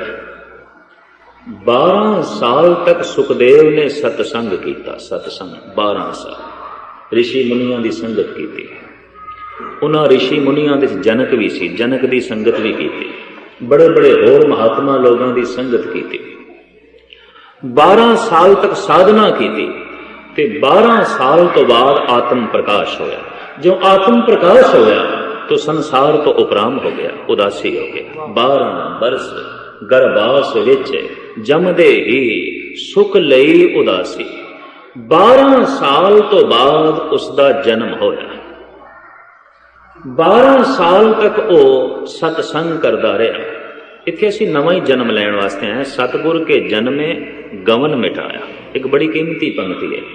भाई जब सतगुर के घर जन्म हो गया तो जमना मरना मिट गया। माँ बाप के घर ते असीं जन्म लै चुके हैं, हुण गुरु के घर जन्म लेना। माँ ने सानू जन्म दे दिता है, पिता तो साडा जन्म हो गया, हुण गुरु तो साडा जन्म हो गया। और मैं इतनी अर्ज कर दिया, माँ बाप सुत नूं पैदा करदे ने, गुरु सिख नूं पैदा करदा। इन्नी मैं अर्ज करदी। माँ बाप बच्चे नूं जन्म देंदे ने, गुरु संत नूं जन्म देंदा है, भगत नूं जन्म देंदा। अगर कोई पूर्ण सिख भगत संत आत्मक रसिया नहीं है तो वह जे गुरु घर विच जन्म नहीं होया, कतई नहीं होया। एवें माण करदा फिरे मैं सिख हां, गल वखरी, वह जन्म नहीं होया। इत्थे जन्म का समा निर्धारित नहीं है, फिक्स नहीं है कदों जन्म होवेगा। एक दिन भी लग सकता है, सिर्फ एक दिन। जैसे कि बाबा फरीद कहना आज मिला, अज एक दिन दे भी गल बन सकती है। बाल्मीक की गल एक दिन विच बन गई सी। उन्होंने सपत ऋषि मिले सन, उन्हों का उपदेश सुन के इस डाकू ने एकदम अपनी बिरती बदल ली, संत बन गए। एक दिन विच बदले। सज्जन ठग एक दिन विच बदले, कौड़ा राक्षस एक दिन विच बदले। कई इस तरह के देखे ने, एक दिन गुरुद्वारे आमदे, एक दिन बदल गए। एक दिन सिर्फ एक दिन, एक दिन की संगत नाल बदल जाता। एक दिन सतगुरु का शब्द सुने बदल गए। एक दिन सतगुरु की हजूरी च बैठे हैं, बदल गए। एक दिन सतगुरु का वाक सुने बदल गए। सिर्फ एक दिन।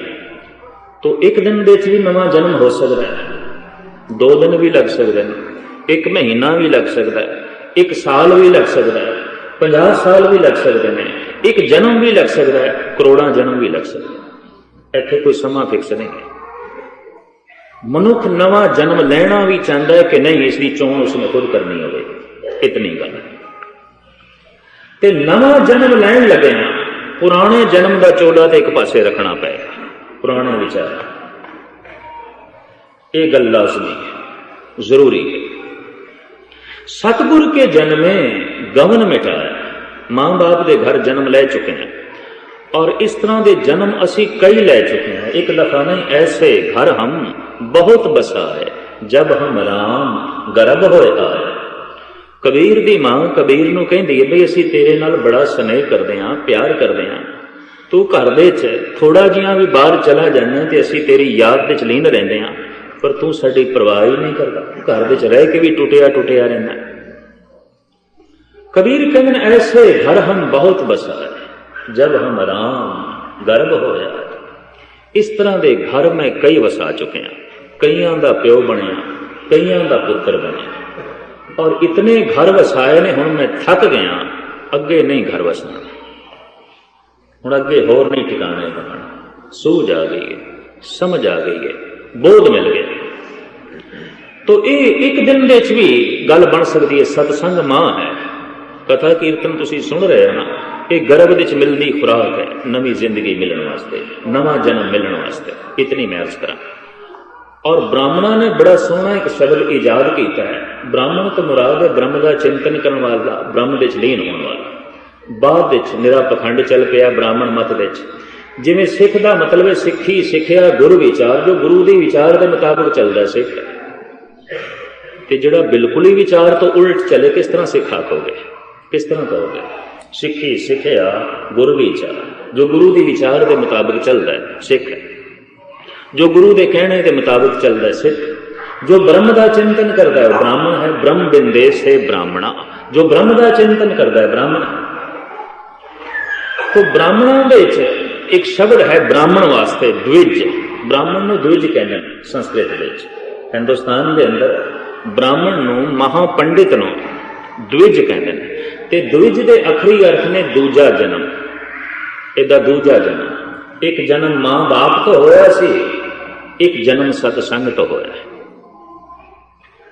एक जन्म मां बाप ने दिता सी, एक जन्म परमात्मा के नाम जपण तो होया, गुरु की शिक्षा तो होया, सतसंग तो है। तो सतसंग मां है। इत्थे एक दिन दे भी जिंदगी बदल सकती है, एक दिन दे 2 दिन भी लग सकता है, 1 साल भी लग सकता है, एक जन्म भी लग सकता है, कई जन्म भी लग सकता है। और भाई साहब भाई गुरदास जी ने एक होर कीमती गल कह दी है कि इत्थे गर्भ गले हैं। कई ऐसे ने गर्भ विच मर जाते हैं, जन्म होंदा मुर्दा, माता के गर्भ विच ही मर गए, जमे ने मुर गए।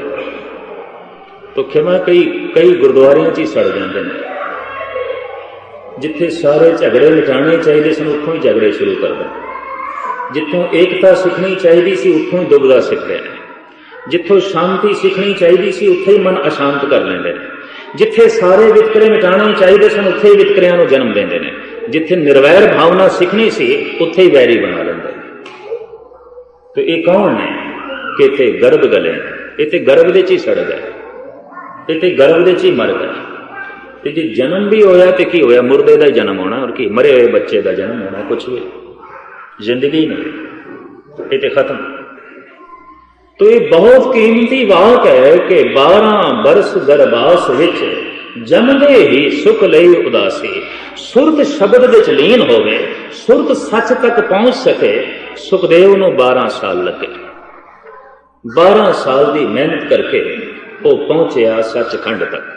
12 साल की मेहनत उसकी सफल हुई, 12 साल का किया होया सत्संग लेखे लगे, 6 साल महात्मा बुद्ध नूं लगे। तुसीं उसकी जिंदगी का मुताला करो, 6 साल भटकदा रहा, एक आश्रम तो दूजे आश्रम, दूजे तो तीजे, तीजे तो चौथे, किधरे भी उसकी तृप्ति नहीं होंदी सी।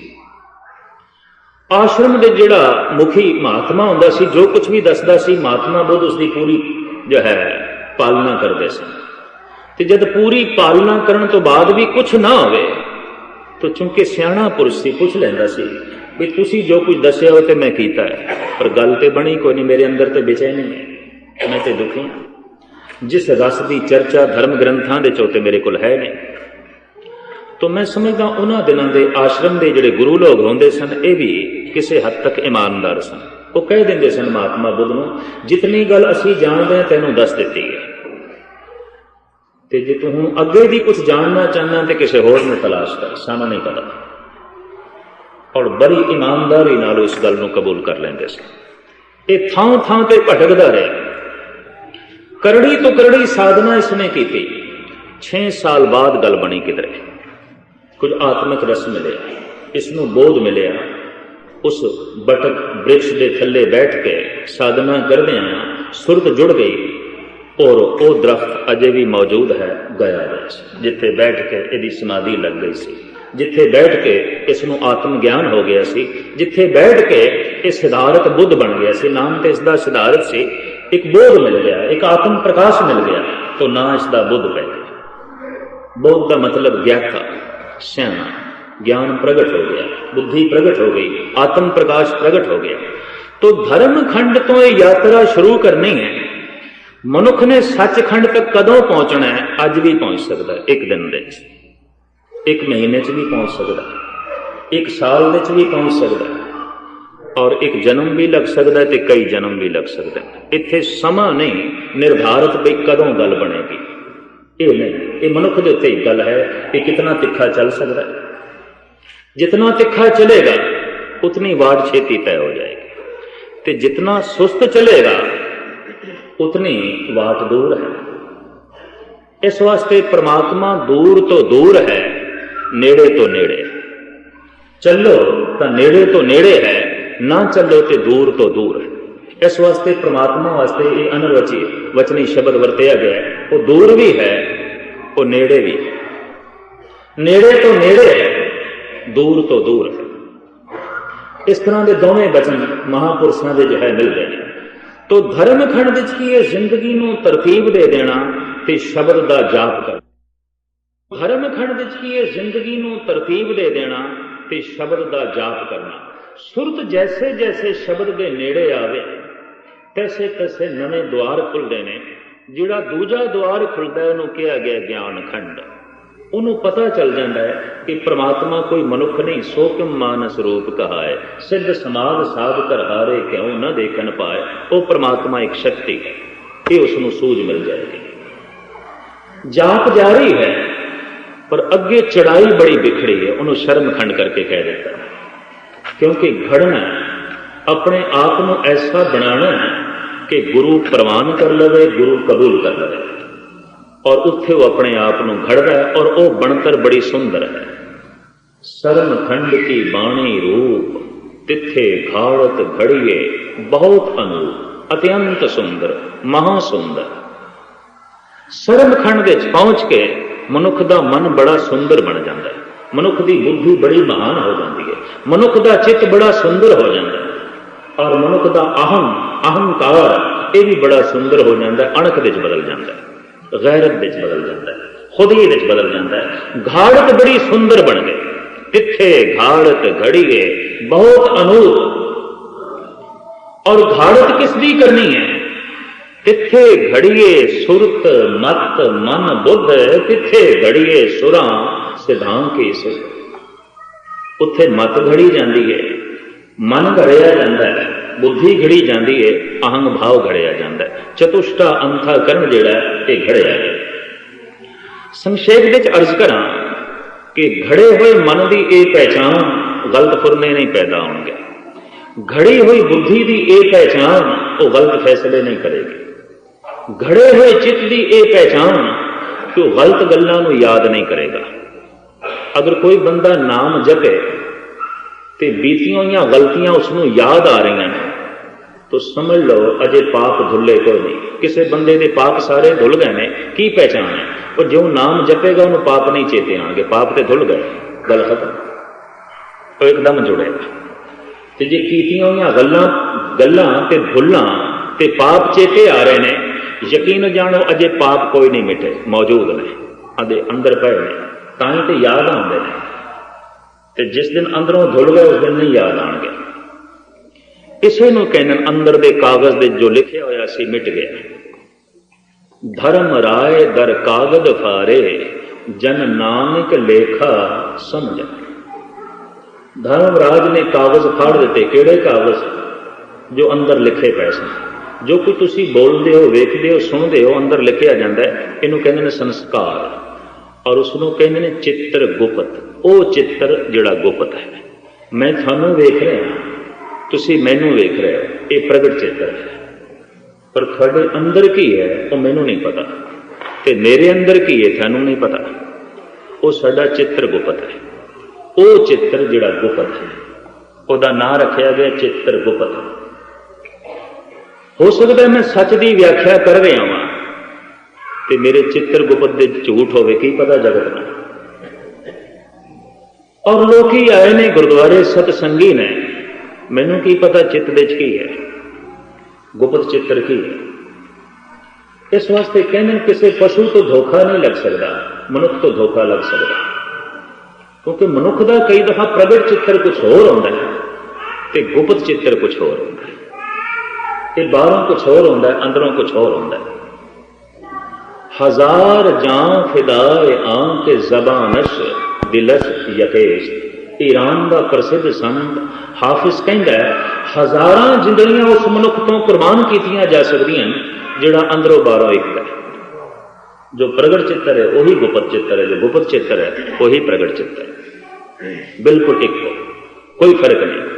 और गुरु गोबिंद सिंह जी महाराज दे वाक, हमू मर्द बायद शबद सुखनवर, न शिकमे दिगर दर दहाने दिगर। असी ते मर्द उसनू मनते, महान मनुख उसनू मनते हैं। गुरु गोबिंद सिंह जी महाराज दे वाक जो औरंगजेब ने लिखे ने, जो जबान विच है वही दिल विच होवे, जो दिल विच है वही जबान विच।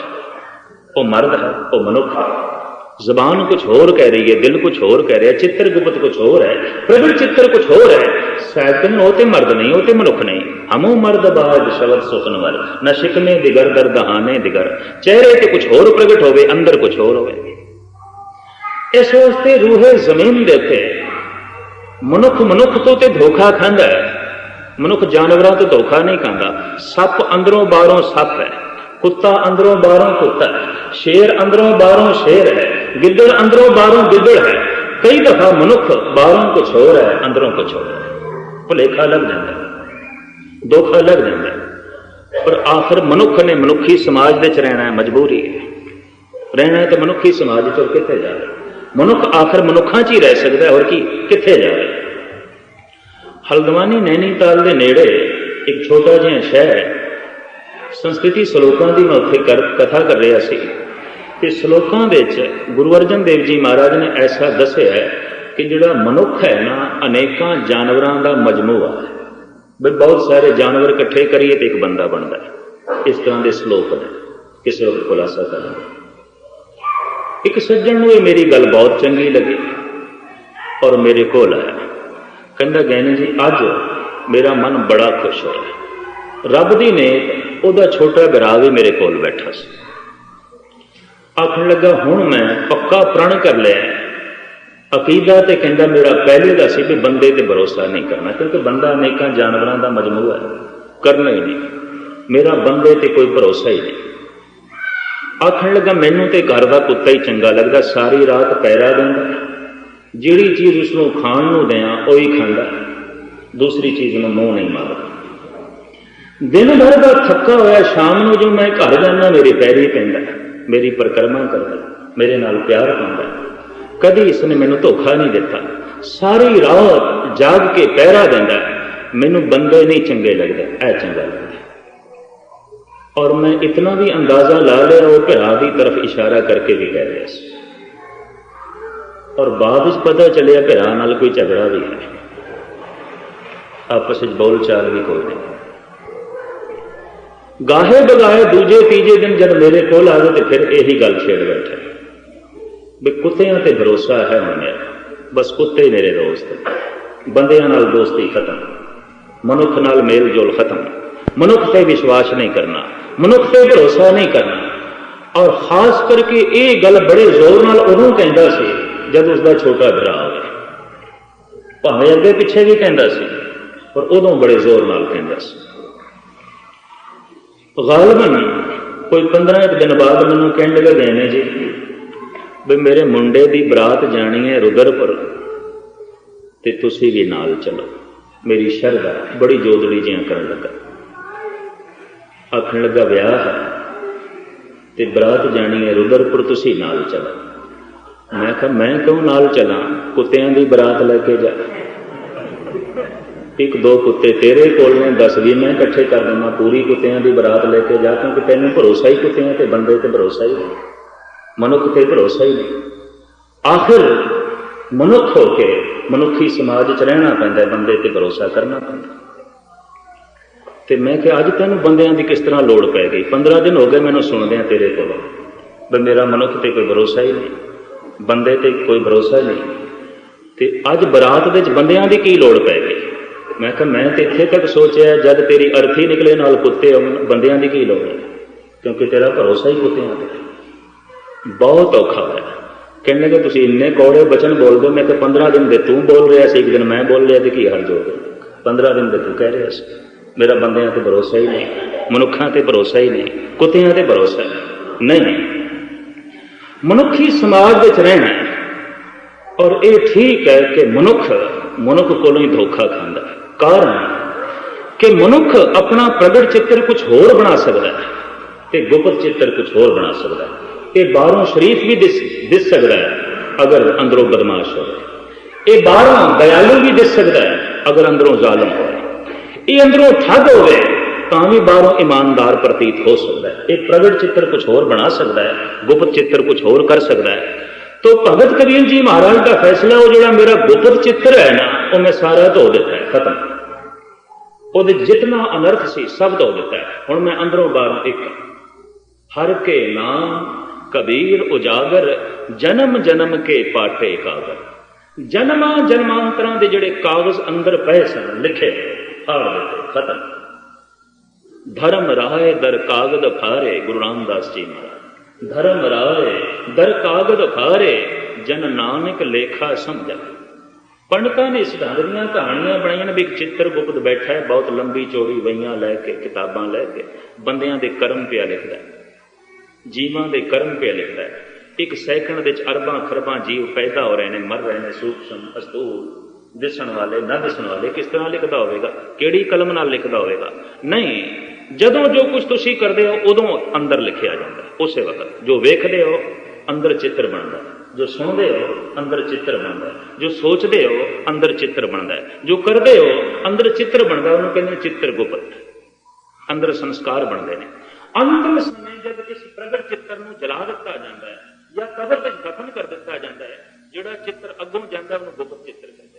ਉਹ ਜੈਸਾ ਹੋਵੇਗਾ ਵੈਸੇ ਹੀ ਜਨਮ ਹੋਵੇਗਾ। ਅਗਰ ਉਹ ਚਿੱਤਰ ਭੈੜਾ ਤਾਂ ਜਨਮ ਭੈੜਾ, वो चित्र चंगा है तो जन्म चंगा।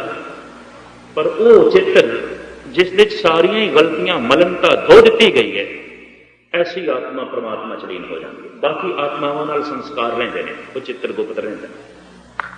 हुण कबीर कहंदे मैं ते चित्र गुप्त बिल्कुल फाड़ दिता, गल खत्म, मेरा कोई हिसाब ही नहीं। धर्म राय दर कागद फारे, जन नानक लेखा समझा। अंदर चित्र गुप्त, चित्र उन्हां ही चीज़ां दा बनदा है, उन्हां ही गल्लां दा जो बंदा मन करके करे। गुरबाणी के चित्र अंदर घट बनते हैं, कथा कीर्तन के नहीं बनते, बहुत घट। गुरु तेग बहादुर साहब जी महाराज का कहना हो इस वास्ते कि यह कम बंदा मन नाल नहीं करता। मन कर कभू ना हर गुण गायो, विख्या सकत रहो निसबासर, कीनो अपनो भायो।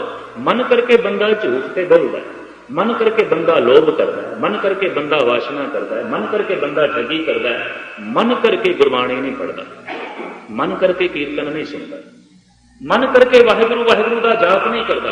अंदर संस्कार बनते ही नहीं बाणी दे, चित्र गुप्त बाणी का नहीं बनता। अंदर तस्वीर गुरु की नहीं बनती, शब्द की नहीं बनती, विचारों की नहीं बनती, कुछ होर ही होर बनती है। जिहड़ा काम मन नाल एकाग्रता नाल कीता जाए, पूरी ताकत नाल कीता जाए, अंदरों होके कीता जाए, संस्कार उसका ही बनते हैं, चित्र उसका ही बनता है। तो गुरु रामदास जी महाराज कहते साडा ते चित्र गुप्त खत्म। धर्म राय दर कागद फारे, जन नानक लेखा समझ। हर के नाम कबीर उजागर, जन्म जन्म के पाठे कागर। जन्मां जन्मांतरां दे कागज फट गए, खत्म। साडा अगला कोई जन्म नहीं होगा। कबीर ने दावे नाल कह दिता सी मैं मुड़ के नहीं आना संसार विच, बहुर हम काहे आवेंगे, आवन जाना हुक्म किसे का हुक्मे बूझ समावेंगे। मैं मुड़ के नहीं आना जगत विच, क्यों? चित्र गुप्त ही कोई नहीं, अगला कोई प्रोग्राम ही नहीं, अगले कोई संस्कार ही नहीं जो मेरा जन्म होवे, मैं नहीं आना। जीवदियां जी ये दावे नाल गल कबीर ने कही है, बहुर हम काहे आवेंगे, आवन जाना हुक्म किसे का हुक्मे बूझ समावेंगे। हू बहु यही गल भगत नामदेव ने कही है, मैं नहीं आना, मुड़ के मैं जगत विच नहीं आना। उन्हां दे बचन मैं थोड़े सामने रखा। 10 बैरागन मोहे बस कीने, पंचों का मिटनाओ, 70 दोए भरे अमृतसर बिख को मार कढ़ाओ, पाछे बहुर न आवन पाओ, अमृत बाणी घटते उचरों आत्म को समझाओ। भगत नामदेव कहते 10 बैरागन मोहे बस कीने, आ जिहड़े 10 इंद्रे ने मैं काबू च कर लेने, मेरे वस दे च ने।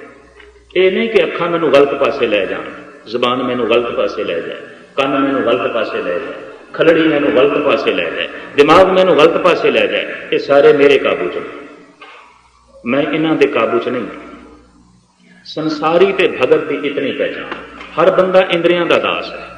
किधरे अखां करके बंदे की चेतना भटक गई, किधरे जबान करके, किधरे कन्ना करके भटक गया, किधरे खलड़ी करके, किधरे नासका करके, आखिर इन्हां करके ही भटकना।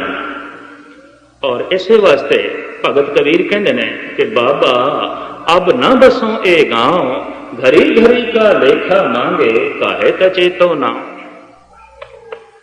इस शरीर दे हुण मैं नहीं रहना चाहता। ये इंद्रे अपना अपना रस मंगते हैं, कभी अखां रस मंगदियां, कभी जबान, कभी कन, कभी खलड़ी। हुण नामदेव कहते हैं ये 10 मैं काबू च कर लेने, ये मैनू नहीं भटकांदे। 10 बैरागन मोहे बस कीनी, पंचों का मिटनाओ, 5 विषयां दा ते मैं नाम निशान ही मिटा दिता। सबद स्पर्श रूप रस गंध खत्म। ये इंद्रे मेरे काबू च नहीं, मैं इन्हां दे काबू च नहीं हाँ। एक ये भी अवस्था है। 70 दोए भरे अमृतसर बिख को मार कढ़ाओ। पता नहीं ये गल विज्ञान पे किस हद तक पूरी उतरदी है। भगत नामदेव कहते मेरे शरीर के अंदर जड़ियां 72 मोटियां नाड़ां ने, 70 दोए भरे अमृतसर, 70 2 72 मोटियां नाड़ां। सूक्ष्म नाड़ां ते अनगिणत ने, वैदिक ग्रंथां ने ते भगतां ने अंदर जड़ियां मोटियां नाड़ां ने, जिन्हां दा सूक्ष्म नाड़ां दे नाल संबंध है, वो 72 मनियां ने। पता नहीं विज्ञान के इस संबंध की खोज है, वो ही जानन। शब्द दी पंक्ति मैं थोड़े सामने रखिया।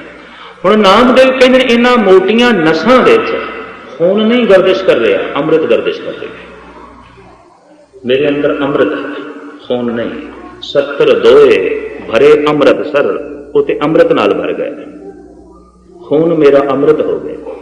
अंदर अमृत गर्दिश पिया करता है, अंदर खून नहीं। इकबाल का भी एक वचन है, मैं थोड़े सामने रखा।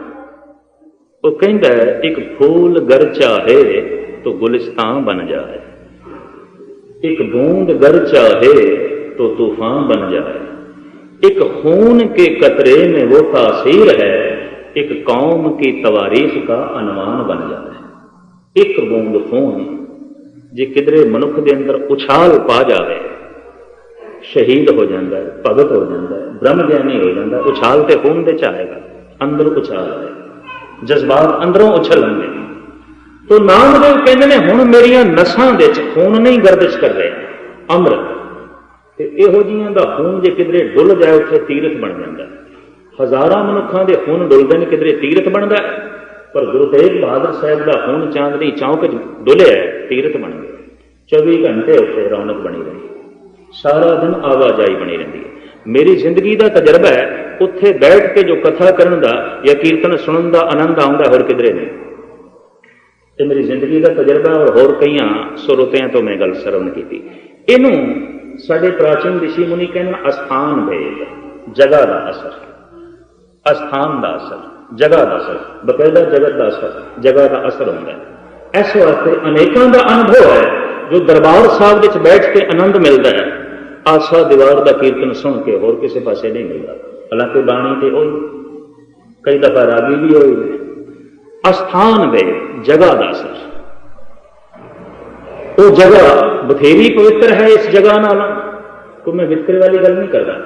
जिथे 24 घंटे कीर्तन ही होंदा रहे तो दूजी गल वास्ते कोई इजाजत नहीं, दूजी तीजी गल नहीं की जा सकती।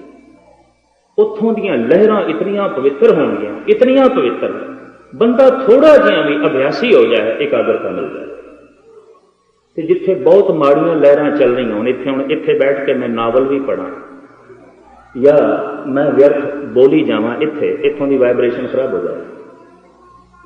इत्थे दियां लहरां कुछ होर दियां होर हो जाए, इत्थे नाम जपना औखा हो जाए।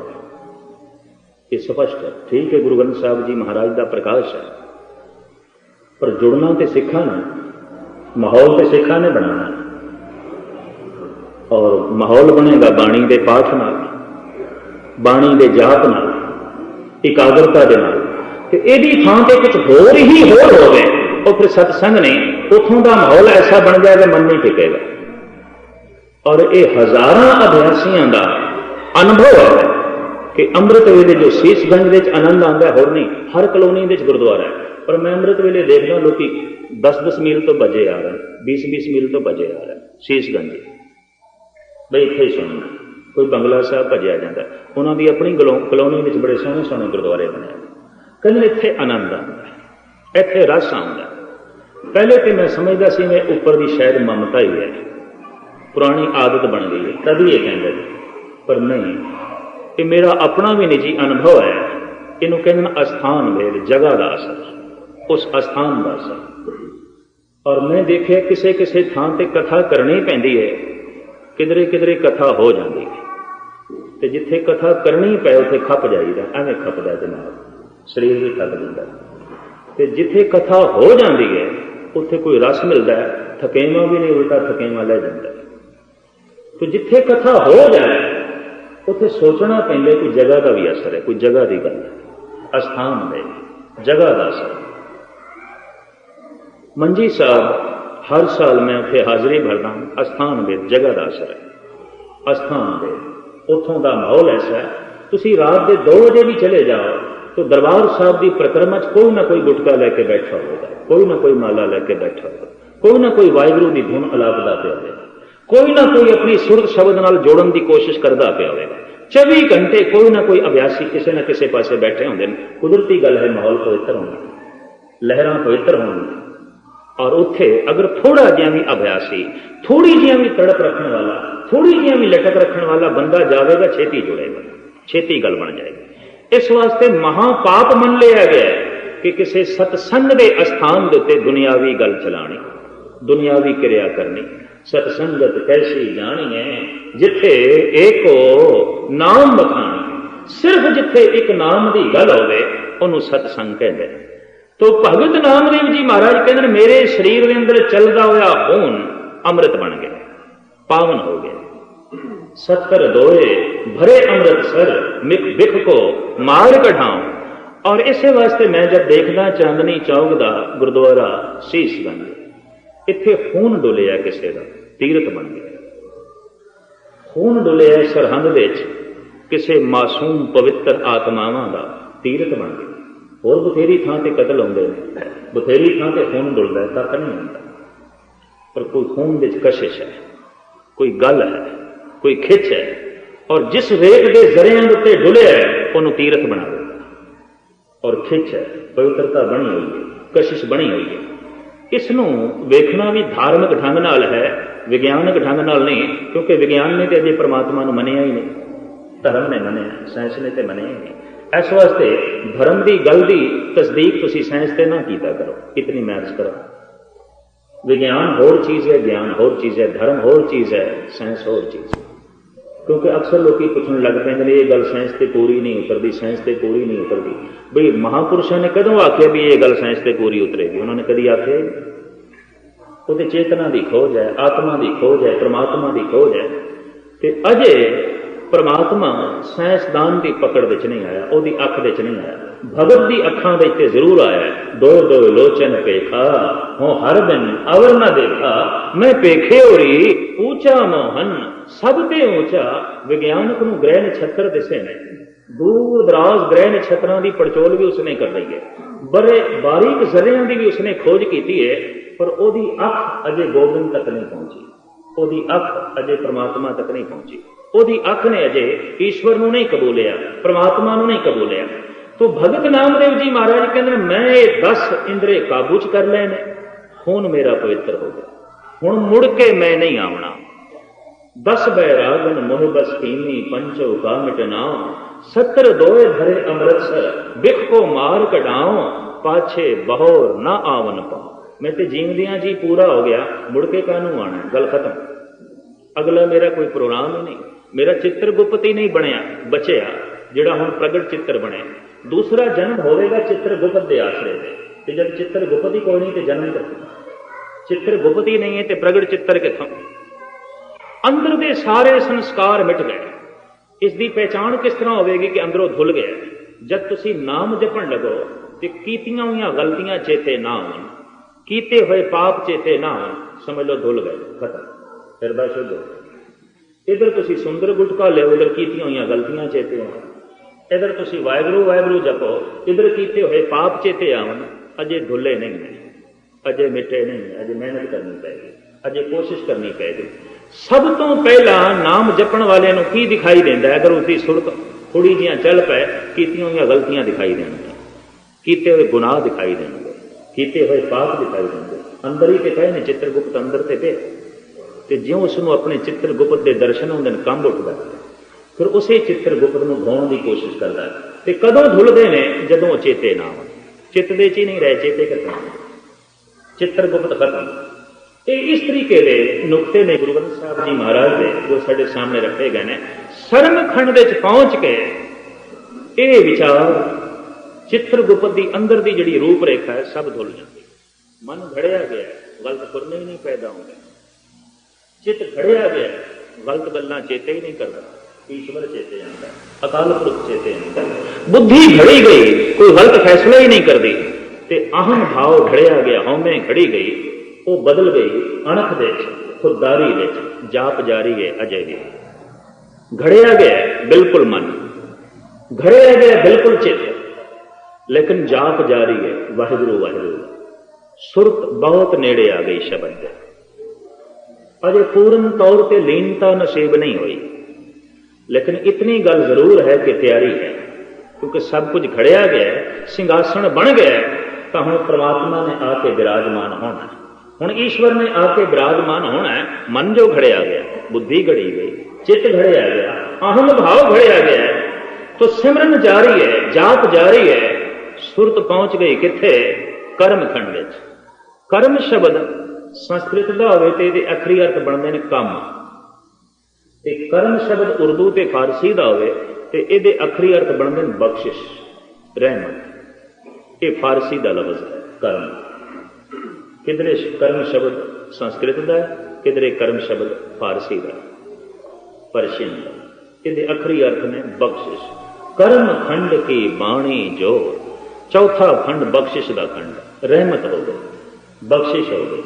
करो जतन जे होए मेहरबान, यतन कर तेरे ते बख्शिश हो जाए।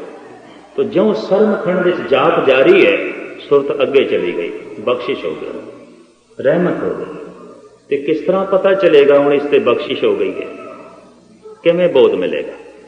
कर्म खंड की बाणी जोर, उतों की बनतर बड़ी जोर वाली है, वो बचना च जोर आ जाएगा। कहते ऐसे पुरुष के कदमां विच क्रांति आउंदी है, हत्थां च बरकत आउंदी है और रसना च सत्य आउंदी है। ये पहचान है कर्मखंडी मनुख की। गुरु नानक देव जी महाराज का एक वाक है श्री राग के अंदर, कुंगू की काया रत्ना की ललका, अगरवास तन सास, 68 तीर्थ का मुख टिक्का, तित घट मत विगास। साहिब कहते ने कर्म खंड विच पहुंच के मनुख इतना पवित्र हो गया, ओदी काया केसर वर्गी बन जाती है, ओदी रत्ना दे नाल जड़त रसना आउंदी है और ओदे श्वासां दे चों चंदन की महक आउंदी है। व्याकरण नीति के मुताबिक जदे मैं श्लोक पढ़िया से गुरबाणी ग्रैमर के मुताबिक, तो ये जोड़े अर्थ पढ़े सन, यकीन जानो अपनी तर्क बुद्धि करके मन सहमत नहीं होया सी बई श्वासां दे चों चंदन की महक खुशबू ਸਵਾਸ ਤੇ ਅੰਦਰੋਂ ਆਉਣਗੇ, ਖੁਸ਼ਬੂ ਕਿੱਥੋਂ, ਸੁਗੰਧੀ ਕਿੱਥੋਂ। ਲੇਕਿਨ ਅੱਜ ਤੋਂ 5-6 ਸਾਲ ਪਹਿਲੇ ਇੱਕ ਵਾਕਿਆ ਹੋਇਆ ਹੈ ਹਿੰਦੁਸਤਾਨ ਵਿੱਚ। ਗੰਜ ਡਡਵਾੜਾ ਇੱਕ ਛੋਟਾ ਜਿਹਾ ਕਸਬਾ ਹੈ ਜ਼ਿਲ੍ਹਾ ਏਟਾ ਦਾ, ਯੂਪੀ ਵਿੱਚ। ਉੱਥੇ ਇੱਕ ਘਟਨਾ ਘਟੀ ਤੇ ਇਸ ਘਟਨਾ ਦੀ ਜਾਣਕਾਰੀ ਮੈਨੂੰ ਕਰਾਈ ਸੰਤ ਕਰਤਾਰ ਸਿੰਘ ਨੇ, ਜੋ ਮੰਜੀ ਸਾਹਿਬ ਦੀ ਸੇਵਾ ਕਰਾ ਰਹੇ ਨੇ ਦਰਬਾਰ ਸਾਹਿਬ ਵਿੱਚ, ਮੰਜੀ ਸਾਹਿਬ ਦਾ ਹਾਲ ਬਣਾ ਰਹੇ ਨੇ। ਉਹਨਾਂ ਨੇ ਜਾਣਕਾਰੀ ਮੈਨੂੰ ਇਸ ਵਾਸਤੇ ਕਰਾਈ ਵੀ ਤੁਸੀਂ ਇਹ ਜਿਸ ਪੰਕਤੀ ਦੇ ਅਰਥ ਕਰਦੇ ਸੀ ਇਹ ਗਲਤ ਸਾਬਤ ਹੋਏ ਨੇ, ਇਹ ਤੁਹਾਡੀ ਆਪਣੀ ਕਪੋਲ ਕਲਪਨਾ ਹੈ ਔਰ ਤਾਰਕਿਕ ਬੁੱਧੀ ਕਰਕੇ ਤੁਸੀਂ ਅਰਥ ਕੀਤੇ ਨੇ, ਸੱਚਾਈ ਤੇ ਪੂਰੇ ਨਹੀਂ ਉਤਰਦੇ। ਉਹਨਾਂ ਨੇ ਮੈਨੂੰ ਕਿਹਾ ਵੀ ਤੂੰ ਗੰਜ ਡਡਵਾੜੇ ਜਾ, ਫਿਰ ਇਸ ਪੰਕਤੀ ਦੇ ਜਿਹੜੇ ਅਰਥ ਨੇ ਇਹ ਤੇਰੇ ਸਾਹਮਣੇ ਖੁੱਲਣਗੇ। ਕਿਉਂਕਿ ਅਗਰ ਵਾਸਤਵ ਸਾਸ ਦੇ ਮੈਂ ਅਰਥ ਕੀਤੇ ਸਨ ਕਿ ਉਹ ਬੰਦਾ ਗੁਣਵਾਨ ਹੋ ਜਾਂਦਾ ਹੈ ਤੇ ਲੋਕਾਂ ਨੂੰ ਉਸ ਤੋਂ ਗੁਣਾਂ ਦੀ ਪ੍ਰੇਰਨਾ ਮਿਲਦੀ ਹੈ, ਗੁਣਾਂ ਦੀ ਮਹਿਕ ਉਸ ਦੇ ਅੰਦਰ ਆ ਜਾਂਦੀ ਹੈ। ਉਹ ਮੈਨੂੰ ਕਹਿਣ ਲੱਗੇ ਸੰਤ ਕਰਤਾਰ ਸਿੰਘ ਇੱਥੇ ਲਿਖਿਆ ਹੈ ਅਗਰ ਵਾਸ ਤਨ ਸਵਾਸ, ਸਵਾਸਾਂ ਦੇ ਵਿੱਚ ਸੁਗੰਧੀ ਆ ਜਾਂਦੀ ਹੈ ਤੇ ਜਿਹੜੇ ਅਰਥ ਕੀਤੇ ਨੇ ਇਹ ਪੂਰੇ ਨਹੀਂ ਉਤਰਦੇ। ਹਰ ਗੰਜ ਡਡਵਾੜੇ ਦੀ ਜੋ ਕੁਛ ਉਹਨਾਂ ਨੇ ਮੈਨੂੰ ਕਥਾ ਦੱਸੀ ਤੇ ਜੋ ਕੁਛ ਮੈਂ ਜਾ ਕੇ ਦੇਖਿਆ, ਹਿੰਦੁਸਤਾਨ ਦੇ ਸਾਰੇ ਅਖਬਾਰਾਂ 'ਚ ਇਹ ਖਬਰ ਛਪੀ ਸੀ, ਸਾਰੇ ਅਖਬਾਰ। ਉੱਥੇ ਇੱਕ ਛੋਟਾ ਜਿਹਾ ਗੁਰਦੁਆਰਾ ਤੇ ਇੱਕ ਬਿਰਧ ਬਾਬਾ ਉੱਥੇ ਰਹਿੰਦਾ ਸੀ। ਕੀ ਨਾਮ ਧਾਮ ਉਹ ਬਿਲਕੁਲ ਬੇਨਿਆਜ਼, ਸਮੁੱਚੀ ਦੁਨੀਆ ਤੋਂ, ਸਾਰਿਆਂ ਤੋਂ। ਇੱਕ ਦਿਨ ਸੰਗਤਾਂ ਨੂੰ ਕਹਿਣ ਲੱਗਾ ਕੱਲ ਮੈਂ ਸੰਸਾਰ ਤੋਂ ਚਲੇ ਜਾਣਾ। ਇਹ ਕੋਈ 500 ਸਾਲ 100 ਸਾਲ ਪੁਰਾਣਾ ਵਾਕਿਆ ਨਹੀਂ, ਗਾਲਬਨ 5 ਸਾਲ, ਸਿਰਫ ਇੰਨਾ ਹੀ ਅਰਸਾ ਮੇਰੇ ਅੰਦਾਜ਼ੇ ਮੁਤਾਬਕ, ਸ਼ਾਇਦ ਇਸ ਤੋਂ ਵੀ ਘੱਟ। ਤੋ ਸੰਗਤਾਂ ਨੇ ਕਿਹਾ ਬਾਬਾ ਜੀ ਫਿਰ ਤੁਹਾਡਾ ਅਸੀਂ ਦਾਹ ਸੰਸਕਾਰ ਕਰੀਏ ਜਾਂ ਜਲ ਪ੍ਰਵਾਹ ਕਰੀਏ? ਤੋ ਕਹਿਣ ਲੱਗਾ ਨਾ ਜਲ ਪ੍ਰਵਾਹ ਕਰਨਾ ਹੈ ਨਾ ਦਾਹ ਸੰਸਕਾਰ ਕਰਨਾ ਹੈ, ਮੈਂ ਆਪਣਾ ਦਾਹ ਸੰਸਕਾਰ ਆਪ ਕਰਾਂਗਾ। ਤੋ ਲੋਕੀ ਸਵੇਰੇ ਬੜੇ ਇਕੱਠੇ ਹੋ ਗਏ ਵੀ ਸ਼ਾਇਦ ਖੁਦਕਸ਼ੀ ਕਰੇਗਾ, ਆਤਮ ਹੱਤਿਆ ਕਰੇਗਾ, ਪਤਾ ਨਹੀਂ ਕੀ ਕਰੇਗਾ। ਕਹਿੰਦਾ ਮੈਂ ਆਪਣਾ ਦਾਹ ਸੰਸਕਾਰ ਆਪ ਕਰਨਾ। ਸਾਰਾ ਕਸਬਾ ਉੱਤੇ ਇਕੱਠਾ ਹੋ ਗਿਆ।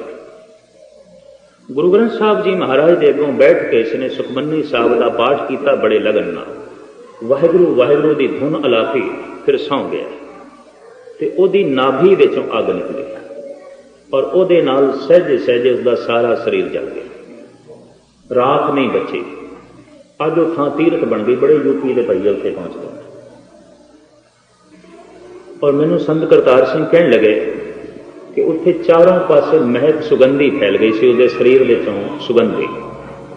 ਤੇ ਫਿਰ ਅੱਗ ਗਰਮ ਨਹੀਂ ਸੀ, ਠੰਡੀ ਅੱਗ। ਯੋਗਾ ਅਗਨ ਬ੍ਰਹਮ ਅਗਨ ਦੀਆਂ ਗੱਲਾਂ ਮੈਂ ਪੜ੍ਹੀਆਂ ਤੇ ਸਨ ਗੁਰੂ ਗ੍ਰੰਥ ਸਾਹਿਬ ਵਿੱਚ, ਬਕਾਇਦਾ ਜ਼ਿਕਰ ਹੈ ਬ੍ਰਹਮ ਅਗਨ ਸਹਿਜੇ ਪਰ ਜਾਗੀ ਏਕੇ ਛੋੜ ਸਿਧਾਇਆ। ਪਰ ਬ੍ਰਹਮ ਅਗਨ ਕਿਸੇ ਕਿਸੇ ਥਾਂ ਇਸ ਢੰਗ ਨਾਲ ਵੀ ਪ੍ਰਗਟ ਹੋ ਸਕਦੀ ਹੈ, ਇਸ ਦਾ ਬੋਧ ਮੈਨੂੰ ਉਦੋਂ ਮਿਲਿਆ। ਤੇ ਨਿਰਮਲੇ ਬਾਬਾ ਬਲਵੰਤ ਸਿੰਘ ਨੇ ਗੱਲ ਇਹ ਖੋਲੀ ਸੀ ਕਿ ਤਪ ਦਾ ਮਤਲਬ ਹੈ ਤਾਪ, ਅਗਨ, ਸੋਸ, ਅੰਦਰ ਤਪ ਕਰਨਾ, ਤਪਸ਼ ਵਧਾਣੀ ਹੈ। ਤਪਸ਼ ਤੋਂ ਮੁਰਾਦ ਸ਼ਕਤੀ, ਤਾਕਤ। ਸਮੁੱਚੇ ਜਗਤ ਦੀ ਜਿਹੜੀ ਤਾਕਤ ਹੈ ਉਹ ਅੱਗ ਹੈ, ਹੋਰ ਕੁਛ ਨਹੀਂ। ਈਂਧਨ ਸਮੁੱਚੇ ਬ੍ਰਹਮੰਡ ਦੀ ਹਲਚਲ ਇੱਕ ਸੂਰਜ ਕਰਕੇ, ਸੂਰਜ ਠੰਡਾ ਪੈ ਗਿਆ, ਸਭ ਕੁਝ ਠੰਡਾ ਪੈ ਗਿਆ, ਸਾਰੀ ਸ਼ਕਤੀ ਤੇ ਅੱਗ ਹੈ। ਨਾਮ ਜਪਦਿਆਂ ਜਪਦਿਆਂ ਬ੍ਰਹਮ ਅਗਨ ਮਨੁੱਖ ਦੇ ਅੰਦਰ ਪ੍ਰਜਵਲਿਤ ਹੋ ਜਾਂਦੀ ਹੈ ਔਰ ਇਹ ਅਗਨ ਠੰਡੀ ਅਗਨ, ਸਵਾਸਾਂ ਦੇ ਸੁਗੰਧੀ ਆ ਜਾਂਦੀ ਹੈ, ਕਾਇਆ ਬੜੀ ਪਵਿੱਤਰ ਬਣ ਜਾਂਦੀ ਹੈ। ਤੇ ਗੁਰੂ ਨਾਨਕ ਦੇਵ ਜੀ ਮਹਾਰਾਜ ਕਹਿੰਦੇ ਨੇ ਉਸ ਬੰਦੇ ਦੇ ਦਰਸ਼ਨ ਮਾਨੋ 68 ਤੀਰਥਾਂ ਦਾ ਇਸ਼ਨਾਨ ਹੈ। 68 ਤੀਰਥ ਕਾਮੁਖ ਟਿੱਕਾ ਤਿਤ ਘਟ ਮਤ ਵਿਗਾਸ। ਇਸੇ ਨੂੰ ਗੁਰੂ ਨਾਨਕ ਦੇਵ ਜੀ ਮਹਾਰਾਜ ਕਹਿੰਦੇ ਨੇ ਕਰਮ ਖੰਡ ਕੀ ਬਾਣੀ ਜੋਰ, ਬਚਨਾਂ ਵਿੱਚ ਸਤੇ ਆ ਜਾਏਗੀ, ਬੜੀ ਤਾਕਤ ਆ ਜਾਏਗੀ, ਕਦਮਾਂ ਵਿੱਚ ਕ੍ਰਾਂਤੀ ਆ ਜਾਏਗੀ, ਹੱਥਾਂ ਵਿੱਚ ਬਰਕਤ ਆ ਜਾਏਗੀ। ਇਸ ਦਾ ਖੁਲਾਸਾ ਗੁਰੂ ਗ੍ਰੰਥ ਸਾਹਿਬ ਜੀ ਮਹਾਰਾਜ ਵਿੱਚ ਕਈ ਸ਼ਬਦਾਂ ਵਿੱਚ ਗੁਰੂ ਅਮਰਦਾਸ ਜੀ ਨੇ ਤੇ ਗੁਰੂ ਅਰਜਨ ਦੇਵ ਜੀ ਮਹਾਰਾਜ ਨੇ ਕੀਤਾ ਹੈ। ਮੈਂ ਸੰਖੇਪ ਦੇ ਨਾਲ ਹੁਣ ਅਰਜ਼ ਕੀਤੀ ਹੈ, ਵਿਸਥਾਰ ਕੱਲ ਤੁਹਾਡੇ ਸਾਹਮਣੇ ਰੱਖਾਂਗਾ ਕਿ ਕਰਮ ਖੰਡ ਕੀ ਬਾਣੀ ਜੋਰ, ਉਹ ਜ਼ੋਰ ਪ੍ਰਗਟ ਹੁੰਦਾ ਹੈ ਹੱਥਾਂ ਚੋਂ, ਪੈਰਾਂ ਚੋਂ, ਰਸਨਾ ਤੋਂ, ਨੇਤਰਾਂ ਤੋਂ। ਨਾਨਕ ਨਦਰੀ ਨਦਰ ਨੇ ਨਾਲ ਅਮਿਓ ਦ੍ਰਿਸ਼ਟ ਸ਼ੁਭ ਕਰੇ। ਅੰਮ੍ਰਿਤਮਈ ਦ੍ਰਿਸ਼ਟ ਨਾਲ ਵੀ ਕਈਆਂ ਦੇ ਦਿਲ ਦਿਮਾਗ ਬਦਲ ਦੇਣਗੇ, ਬਚਨਾਂ ਨਾਲ ਵੀ ਬਦਲ ਦੇਣਗੇ। ਕਦਮ ਜਿਸ ਪਾਸੇ ਰੱਖਣਗੇ ਕ੍ਰਾਂਤੀ ਹੋਵੇਗੀ, ਹੱਥ ਜਿਸ ਚੀਜ਼ ਨੂੰ ਛੂ ਜਾਣਗੇ ਕੁਝ ਬਰਕਤਾਂ ਹੀ ਬਰਕਤਾਂ ਹੋਣਗੇ। ਸਾਹਿਬ ਸਾਫ਼ ਕਹਿੰਦੇ ਨੇ ਕਈਆਂ ਦੇ ਹੱਥ ਬੜੇ ਬੇਬਰਕਤੇ ਹੁੰਦੇ ਨੇ। ਜੇ ਉਹ ਕੰਚਨ ਨੂੰ ਹੱਥ ਲਾਵੇ ਫਿਰ ਛੇਤੀ ਰਲ ਗਿਆ, ਸੋਨੇ ਨੂੰ ਹੱਥ ਲਾਏਗਾ ਮਿੱਟੀ ਪੈ ਜਾਏ। ਤੇ ਕਈਆਂ ਦੇ ਹੱਥ ਬੜੇ ਬਰਕਤਾਂ ਵਾਲੇ, ਬਿਗੜਦੇ ਕੰਮ ਨੂੰ ਹੱਥ ਪਾਣਗੇ ਸਿਰੇ ਚੜ ਜਾਏਗਾ। ਕਈਆਂ ਦੇ ਹੱਥ ਬੜੇ ਬੇਬਰਕਤੇ, ਬਣਦੇ ਹੋਏ ਕੰਮ ਨੂੰ ਹੱਥ ਪਾਣਗੇ ਵਿਗੜ ਜਾਏਗਾ। ਸਾਹਿਬਾਂ ਦੀ ਬਾਣੀ 'ਚ ਐਸੇ ਵਾਕ ਆਉਂਦੇ ਨੇ। ਕਰਮਖੰਡ ਵਿੱਚ ਪਹੁੰਚੇ ਹੋਏ ਮਨੁੱਖ ਦੀ ਕੀ ਪਹਿਚਾਣ ਹੈ? ਕੁਛ ਇਹ ਵਿਚਾਰ ਕੱਲ ਤੁਹਾਡੇ ਸਾਹਮਣੇ ਮੈਂ ਰੱਖਾਂਗਾ। ਸਮਾਂ ਇਸ ਵਕਤ ਹੋ ਗਿਆ ਤੇ ਅਧੂਰੀ ਗੱਲ ਕਰਕੇ ਅੱਗੇ ਮੈਂ ਚਲਾ ਜਾਵਾਂ ਤਾਂ ਟੀਕੇ ਤੇ ਤੁਸੀਂ ਪੜ੍ਹ ਹੀ ਲੈਂਦੇ ਹੋ, ਅਰਥ ਬੋਧ ਤੇ ਤੁਸੀਂ ਪੜ੍ਹ ਹੀ ਲੈਂਦੇ ਹੋ, ਕੋਈ ਲੰਬੀ ਚੌੜੀ ਗੱਲ ਨਹੀਂ। ਮੈਂ ਇਸ ਨੂੰ ਥੋੜ੍ਹਾ ਜਿਹਾ ਖੁਲਾਸੇ ਨਾਲ ਰੱਖਣਾ ਚਾਹੁੰਦਾ ਤਾਂ ਕਿ ਸਾਨੂੰ ਇਸ ਗੱਲ ਦਾ ਬੋਧ ਹੋ ਜਾਏ ਅਸੀਂ ਧਰਮ ਖੰਡ ਦੇ 'ਚ ਖੜੇ ਹਾਂ, ਗਿਆਨ ਖੰਡ ਦੇ 'ਚ ਖੜੇ ਹਾਂ, ਸਰਮ ਖੰਡ ਦੇ 'ਚ ਖੜੇ ਹਾਂ, ਕਰਮ ਖੰਡ ਦੇ 'ਚ ਖੜੇ ਹਾਂ, ਜਾਂ ਸੱਚਖੰਡ ਦੇ 'ਚ ਪਹੁੰਚ ਗਏ ਹਾਂ, ਜਾਂ ਕਿਸੇ ਖੰਡ ਦੇ 'ਚ ਵੀ ਨਹੀਂ, ਇਸ ਮਾਰਗ ਦੇ ਪਾਂਧੀ ਨਹੀਂ। ਇਸ ਗੱਲ ਦਾ ਸਾਨੂੰ ਬੋਧ ਹੋਣਾ ਚਾਹੀਦਾ, ਇਸ ਗੱਲ ਦਾ ਸਾਨੂੰ ਪਤਾ ਹੋਣਾ ਚਾਹੀਦਾ। ਬਾਕੀ ਦੀ ਗੱਲ ਕੱਲ ਆਪ ਜੀ ਦੇ ਸਾਹਮਣੇ ਰੱਖਾਂਗੇ। ਜੋ ਕੁਛ ਆਪਨੇ ਸਰਵਨ ਕੀਤਾ ਹੈ, ਅਰਦਾਸ ਦਸੋਂ ਪਾਤਸ਼ਾਹੀਆਂ ਦੇ ਅਨੁਭਵ ਸਰੂਪ ਗੁਰੂ ਗ੍ਰੰਥ ਸਾਹਿਬ ਜੀ ਮਹਾਰਾਜ ਦੇ ਅੱਗੋਂ ਸਾਡੀ ਸੁਰਤ ਨੂੰ ਗਤੀ ਦੇਵੇ, ਤਾਜ਼ਗੀ ਦੇਵੇ, ਤਾਂ ਕਿ ਇੱਕ ਇੱਕ ਖੰਡ ਤੋਂ ਲੰਘ ਕੇ ਇਹ ਸੱਚਖੰਡ ਤੱਕ ਪਹੁੰਚੇ ਔਰ ਇਸੇ ਜ਼ਿੰਦਗੀ ਦੇ ਵਿੱਚ ਜ਼ਿੰਦਗੀ ਦੀ ਬਾਜ਼ੀ ਨੂੰ ਅਸੀਂ ਜਿੱਤ ਸਕੀਏ। ਵਿਚਾਰਾਂ ਇਤਨੀਆਂ ਇਸ ਵਕਤ ਪ੍ਰਵਾਨ ਕਰਨੀਆਂ। ਭੁੱਲ ਚੁੱਕ ਲਈ ਖਿਮਾ ਦੀ ਯਾਚਨਾ, ਗੱਜ ਵੱਜ ਕੇ ਫਤਿਹ ਪ੍ਰਵਾਨ ਕਰਨੀ। ਵਾਹਿਗੁਰੂ ਜੀ ਕਾ ਖਾਲਸਾ, ਵਾਹਿਗੁਰੂ ਜੀ